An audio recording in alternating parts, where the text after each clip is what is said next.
3-in-1 senior living apartment. 1. Senior citizen கான perfect senior living. Number 2.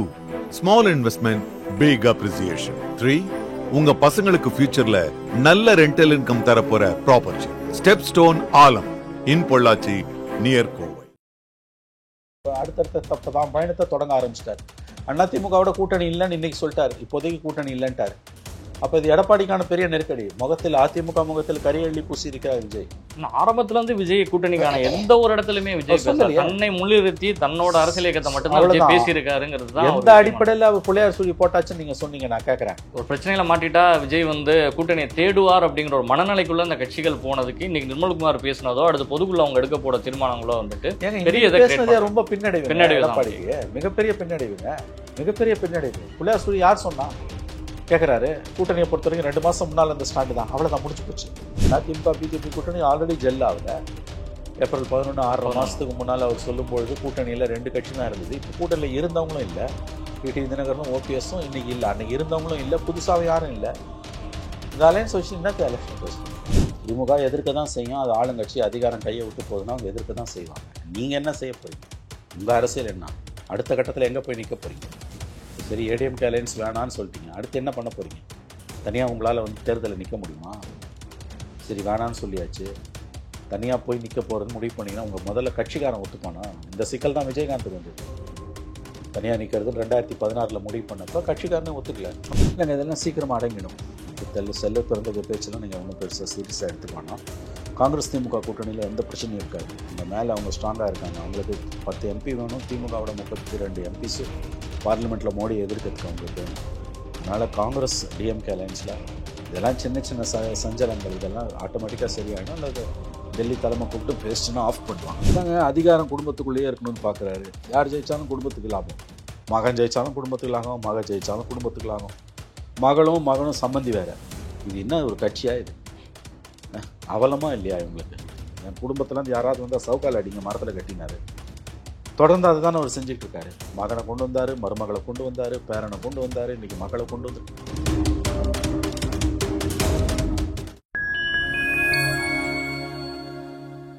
Point time மீடியாவோட ஒரு special இன்டர்வியூவில் சிறப்பு அழைப்பாளராக தமிழ்நாட்டினுடைய ஒரு மூத்த ஊடகவியாளர் மணிசர் அவர்கள் இணைந்துள்ளார். சமகால அரசியல் நிகழ்வு குறித்த பல்வேறு கேள்விகளை முன்வைக்கின்றோம். வாருங்கள் நிகழ்ச்சிகள் சார். வணக்கம் சார். வணக்கம் சார். இந்த சைடும் ஒரு பதட்டத்தை விஜய் கொடுக்குறாரு. எடப்பாடி சைட்லேயே ஒரு வாக்கு வங்கி அரசியலை உடைக்கிறாரு. இன்னொரு பக்கம் திமுகவிற்கும் ஒரு அதீதமான அச்சம் இருக்கு. இத்தனை நாள் அமைதியாக இருந்த விஜய் இன்னைக்கு தன்னோட இருப்பிடத்திற்கு தான் ஒரு இடத்துல அரேஞ்ச் பண்றதுக்கு அவங்க எல்லாரையும் கூப்பிட்டு உட்கார வைக்க முடியுங்கிறத விஜய் 1 மாசம் சைலண்ட்டுக்கு பின்னாடி தான் உடச்சு பண்ணிட்டாரு. அடுத்து செயற்குழு பொதுக்குழுன்னு அடுத்த கட்ட அரசியல் தொடங்கி அவர் என்ன அடுத்தடுத்த தப்பதான் பயணத்தை தொடங்க ஆரம்பிச்சிட்டார். அதிமுகவோட கூட்டணி இல்லைன்னு இன்னைக்கு சொல்லிட்டார். இப்போதைக்கு கூட்டணி இல்லைன்ட்டார். அப்போ இது எடப்பாடிக்கான பெரிய நெருக்கடி. முகத்தில் அதிமுக முகத்தில் கரியள்ளி பூசி இருக்கிறார் விஜய்.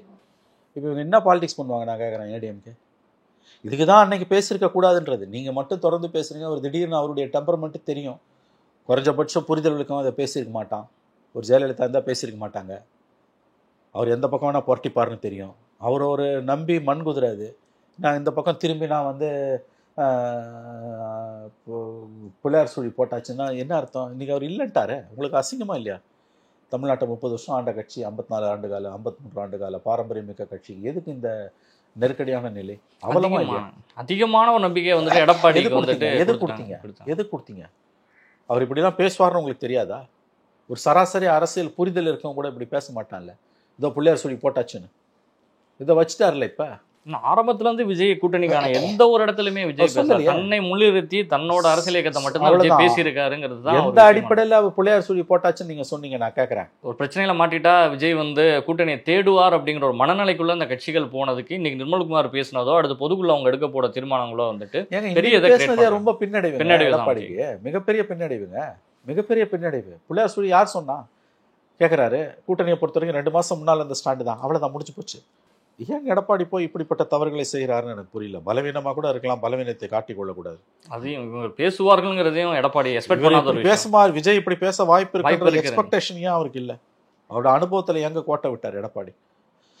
சராசரி அதிமுக தொண்டன் முகத்தில் கறி அள்ளி பூசிட்டு உட்காந்துருக்கான். பிரச்சனையோட முடங்கிட்டு அடுத்த கட்டத்திற்கானது போகாதுங்கிற ஒரு எதிர்பார்ப்பு இருந்திருக்குமா சார்? அதில் அவர் தப்பு கணக்கு போட்டாருங்க. அவர் தம் பக்கம் வந்துருவாரு அப்படின்னு.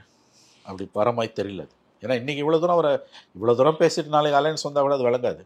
விஜய் மாதிரி ஒரு நம்பகத்தன்மை இல்லாத மனிதரை வச்சுக்கிட்டு அதிமுக எப்படி கூட்டணி வைக்க முடியும்? கஷ்டம் எனக்கு தெரிஞ்சு. அவர் இன்னைக்கு உடைச்சிட்டார் நிர்மல்குமார் உடச்சி பேசிட்டாரு. எந்த கேள்வியெல்லாம் மக்கள்லாம் முன் வச்சாங்களோ இல்லை சோஷியல் மீடியாக்கள் மூலியமாக முன் வைக்கப்பட்டதோ, அரசியல் கட்சிகள் தலைவர்களோ மினிஸ்டர்ஸே நிறையா வந்துட்டு பேட்டிகளில் சொன்னாங்களோ, எல்லா விஷயத்திற்கும் ஒரு தெளிவான பதில் ஒரு மூலியமா நீ வெளிவர தொடங்கிச்சு. அடுத்து ஒவ்வொருத்தரா கட்சியில இருந்து பேச தொடங்கும் பொழுது மொத்தமா எல்லாமே உடைய தொடங்கிறது. அவ்வளவுதான். யானை தலையில மண்ணள்ளி போட்டுச்சு. இதுல பாதிப்பே அதிமுக தான்.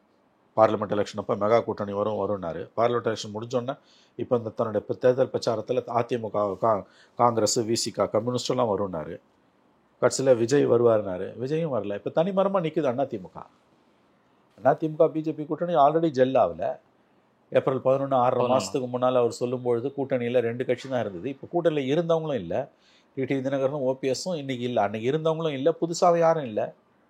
இந்த அலையன்ஸ் வச்சு என்னத்தை எலெக்ஷனை ஃபேஸ் பண்ணுங்க? அமைச்சர்கள் பேசுனதுக்கும் வெளியில் எல்லாரும் பேசுனதுக்கும் விஜய் இப்போ இறங்கியாச்சு, அடுத்த கட்ட விஷயங்கள்லாம் பேசுகிறாங்க. ஆனால் விஜய் வெளியில் வந்ததே திமுகவால் இது வரைக்கும் வந்துட்டு ஏற்றுக்கிற முடியாத அளவிற்கு அதில் இருக்கக்கூடிய தவறுகளை எங்கெங்கெல்லாம் கண்டுபிடிச்சி பேச முடியுமோ தன்னோட அடியை வந்து அவருடைய அறிக்கையிலே தெளிவாக பேசியிருக்காரு.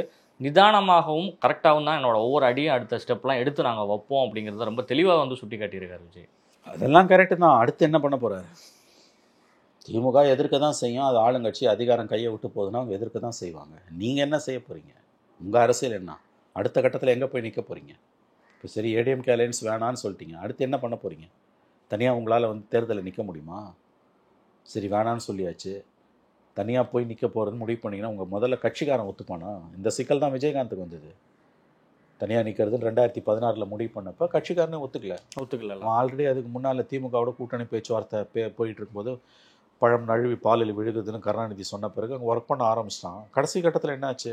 அலையன்ஸ் இல்லை, மக்களால் கூட்டணி போனோன்னா கேடரே பிரிஞ்சு போயிட்டான். விஜயகாந்தே தோக்குறாரு. முதல்வர் கேண்டிடேட்டே வந்து டெபாசிட் இழக்கிறாருன்ற லெவல் வந்தது. அப்போ இந்த அனுபவங்களிலிருந்து, பிறருடைய அனுபவங்களிலிருந்து கற்றுக்கொள்ளாதவன் எப்படி ஒரு தலைவனாக இருக்க முடியும்னு எனக்கு தெரியும். கூட்டணி வைக்கிறதுக்கு விஜயகாந்திற்கும் ஒரு 3 தேர்தல் தேவைப்பட்டது. ஒரு சட்டமன்றம், ஒரு நாடாளுமன்றம், அதுக்கப்புறம் வந்து 3வது தேர்தலில் தான் கூட்டணிக்குள்ளேயே வராரு. விஜய் தன்னோட ஓட் பேங்க் அரசியலை வந்துட்டு இதில் நிரூபித்து காட்டிட முடியுங்கிறதுல விஜயோடைய கட்சியில் எல்லாருமே வந்துட்டு விஜய்க்கான ஒரு ஓட் பேங்க்ங்கிறது கண்டிப்பாக இருக்குது. ஒரு 10% 15% வாங்கிட முடியுங்கிறதுல ரொம்ப உறுதியாகவே இருக்கிறதான சார். இல்லைங்க, இதெல்லாம் வந்து அவங்களோட பெர்செப்ஷனுங்க. அதுக்கெல்லாம் நம்ம பதில் சொல்ல முடியாதுங்க. அடுத்து என்னான்னு பார்க்கணும். பொதுக்குழுவில் எடுக்கக்கூடிய ஒரு தீர்மானங்கள் வந்து ஒரு கூட்டணி சார்ந்த விஷயமா இருந்தாலும் சரி, இந்த கரூர் மேட்டரை கடந்து அடுத்த கட்ட கட்சியினுடைய நிர்வாகிகளுடைய மாற்றங்களோ, நிர்வாகிகளுக்கு கொடுக்கக்கூடியதோ, அடுத்ததாக பயணம் என்னங்கிறது ஒரு அறிவிப்பதற்கான ஒரு வாய்ப்புகள் இருக்குதுங்கிறது பேசப்படுறது. டைரக்ஷன் தெரியலாம், எந்த திசையில் பயணிக்க போகிறாங்கன்றது அநேகமாக தெரியலாம். நீங்கள் குறிப்பிட்டது போல் மாநாடுகளாகவோ பொதுக்கூட்டங்களாகவோ இருக்கலாம். பொலிட்டிக்கலி ஏடிஎம்கே, பிஜேபி, டிஎம்கே 3 பேரும் எதிரி, திமுகவும் எதிரி, பிஜேபியும் எதிரின்ற நிலைப்பாட்டில் மாற்றம் இல்லைன்றதை உறுதிப்படுத்தக்கூடியதாகவும் பொதுக்குழு இருக்கலாம். அப்படி இருந்ததுன்னா அதுக்கு பிறகு தான் விளையாட்டு ஆரம்பிக்குது. இல்லை அவங்க ரொம்ப சாஃப்டாக போகிறாங்கன்னா, ஏன்னா இப்போ எஸ்ஐஆர்லாம் எதிர்க்கிறேன்னு சொல்லிட்டாரு அருண்ராஜ். அவங்க இப்போ ஆன்டி பிஜேபி ஸ்டாண்டில் உறுதியாக காமிக்கிறாங்க. இந்த சம்பவத்துக்கு பிறகும் ஆன்டி பிஜேபி ஸ்டாண்டில் உறுதியாக இருக்காங்கன்னு தான் தெரியுது. அது எதனால் என்னன்றதுலாம் நமக்கு தெரியல. சொன்ன மாதிரி வந்து பொதுக்குழுவில் முடிவு செய்யப்படும். ஓரளவுக்கு எந்த திசையில் போகுதுன்றது பொதுக்குழுவில் தெரிய வரும். அதில் சந்தேகம் வேணும். எஸ், ரொம்ப ஸ்டில் ஜெனரல் கவுன்சில் ரொம்ப ஸ்ட்ராங்காகவே நிர்மல்குமார் வந்து எல்லாத்தையும் கண்டவுன் பண்ணிட்டார். ஓவராலாகவே வந்துட்டு எல்லா ஸ்டேட்மெண்ட்ஸுமே ரொம்ப தெளிவாகவும் கொடுத்துட்டாங்க. அறிக்கையிலையும் வந்துட்டு ஒரு மிக தெளிவான ஒரு விஷயத்தை வந்துட்டு விஜய் வந்து வலியுறுத்த தொடங்கிட்டார். அடுத்த கட்ட பயணத்தில் மக்கள் வந்து 3 பேரையுமே அவர் எதிர்க்கிறார். அந்த விஷயத்தில் விஜய் ஸ்ட்ராங்காக இருக்காருங்கிறப்ப அந்த விஜயோட அந்த மாஸ் அப்படிங்கிறது அடுத்த கட்டத்துக்கு நகரதான சார் செய்யும். ஏன்னா அதனுடைய ஸ்டாண்டை நீங்கள் சொன்ன மாதிரி ரொம்ப ஸ்ட்ராங்காக தான் இருக்கிறார். எடப்பாடிக்கு அது வந்து நோஸ்கட்டாக தான் இருக்குது. இவங்களுக்கும் வந்து எதிர்பார்த்த எல்லாருக்குமே அவருடைய இது கரெக்டாக தான் நிற்கிது. அப்படிங்கிறப்ப அதான் 5 மாதம் இருக்குது. உங்களுக்கு 5 மந்த்ஸில் வந்து திமுக அரசாங்கத்தோட செயல்பாடுகள் என்னமோ எப்படி இருக்குது, இங்கே கவர்மெண்ட்டுக்கு எதிரான உணர்வுகள் மேலே அதிகமாகுதா அல்லது குறையுதா, அல்லது புது ஸ்கீம்ஸ் மூலமாக இவங்க மக்களை ஈர்க்கிறாங்களா, இவ்வளோத்தையும் பொறுத்த விஷயம். இப்போதைக்கு இங்கே நிர்மல்குமார் சொன்னதை வச்சு பார்க்கும்போது அவர் தனியாக தான் போவாருங்க மாதிரி தான் நமக்கு தெரியுது. ஆஸ் ஆஃப் நவ் எஸ், அவர் தான் சிஎம் கேண்டிடேட்ன்றதில் மாற்றம் இல்லைங்கிற கூட்டணி எல்லாம் கிடையாது. கொள்கை எதிரி, அரசியல் எதிரின்றது தெளிவாக இருக்குது. பிஜேபியை உள்ளடக்கி அதிமுகவும் எதிரின்றதை தான் மறைமுகமாக சொல்கிறாங்க. அப்போ இன்றைய தேதியில் இருக்கிறத வச்சு தான் நம்ம எடை போட முடியும். எஸ், அவர் தனியாக போகிறதுக்கான வாய்ப்புகள் தான் அதிகம். கரூர் இன்சிடென்ட்டுக்கு பிறகு அவர் ஒரு மாதிரி மெலோ டவுன் ஆகிடுவார், இறங்கிடுவார். திமுகவை எதிர்க்கணும்னா அதிமுகவோடு தான் சேர்ந்தாகணும், பாஜக இருந்தாலும் பரவாயில்லைன்ற ஸ்டாண்டர்டுக்கு வந்துருவாருன்னு நினச்சாங்க. அதற்கு வாய்ப்பு குறைவு என்பது இப்போது தெரிகிறது. திமுகவுடைய கூட்டணி ஸ்ட்ராங்காக இருக்குது, காங்கிரஸ் இருக்காங்க, விசிகா இருக்காங்க, கம்யூனிஸ்ட் இருக்காங்கங்கிறது எல்லாருமே சொல்லிட்டு இருந்த ஒரு விஷயம் தான்.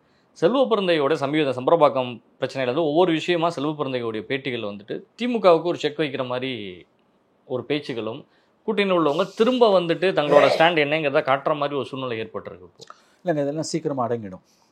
செல்ல பிறந்த பேச்செல்லாம் நீங்கள் ஒன்றும் பெருசாக சீரியஸாக எடுத்துக்க வேணாம். காங்கிரஸ் திமுக கூட்டணியில் எந்த பிரச்சனையும் இருக்காது. அங்கே மேலே அவங்க ஸ்ட்ராங்காக இருக்காங்க. அவங்களுக்கு 10 எம்பி வேணும். திமுகவோட 32 எம்பிஸு பார்லிமெண்ட்டில் மோடி எதிர்க்கிறதுக்கு அவங்களுக்கு வேணும். அதனால் காங்கிரஸ் டிஎம்கே அலையன்ஸில் இதெல்லாம் சின்ன சின்ன சஞ்சலங்கள் இதெல்லாம் ஆட்டோமேட்டிக்காக சரியாயிடும். இல்லை டெல்லி தலைமை கூப்பிட்டு பேஸ்ட்டுன்னா ஆஃப் பண்ணுவாங்க. திமுக காங்கிரஸ் கூட்டணியில் எந்த பிரச்சனையும் இருக்காது. ஃபார் தட் மேட்டர் திமுக, காங்கிரஸ், இடதுசாரிகள், விசிகா, இன்க்ளூடிங் மதிமுக நடுப்புற பிரச்சனை அதுவும் சார்ட்டட் அவுட்டு.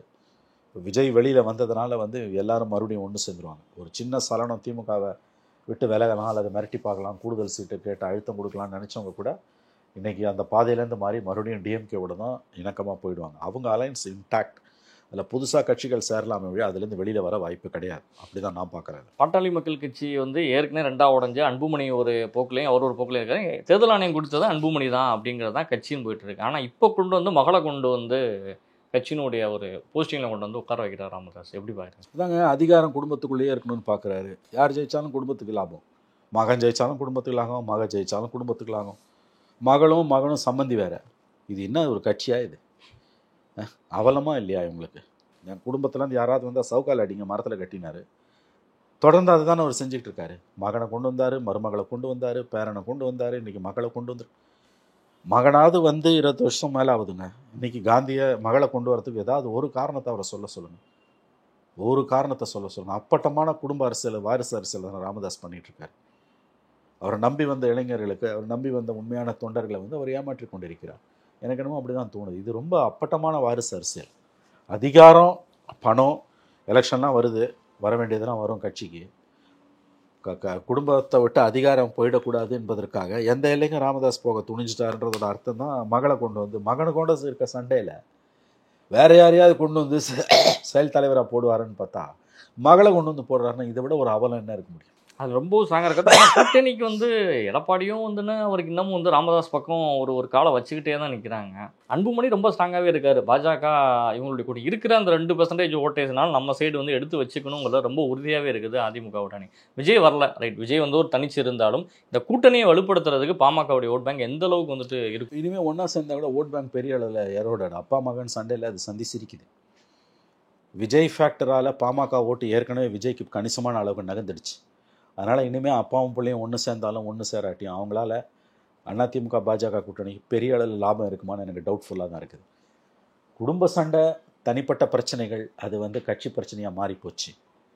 எல்லாம் வந்து தான் கண்ட்ரோலில் இருக்கணும் ராமதாஸ் நினைக்கிறாரு. முடியாது, என் கண்ட்ரோல் தான் அன்புமணி நினைக்கிறாரு. சிக்கலில் மேலும் சிக்கலை தீர்க்கறதுக்கு பதிலாக புதுசாக மகளை வேற கொண்டு வந்துட்டார். அதனால் இதை இப்போதைக்கு தீராது. தேர்தலில் எப்படியும் 2 அணியாக தான் அவங்க நிற்பாங்க. இவங்க எந்த அணியில் இருந்தாலும் அந்த அணியில் இவங்களோட பார்கெனிங் பவர்ஸ் வந்து ரொம்ப குறைஞ்சு தான் போகும். குறைஞ்ச நிலையில் தான், மிகப்பெரிய அளவில் குறைஞ்சு. ஆல்ரெடி விஜய் கிட்ட வாக்குகளை இழந்திருக்கக்கூடிய பாமக உஷாராக இருக்கிறதுக்கு பதிலாக தலையில் தானே மண்ணள்ளி போட்டுக்கிட்டு இருக்குது.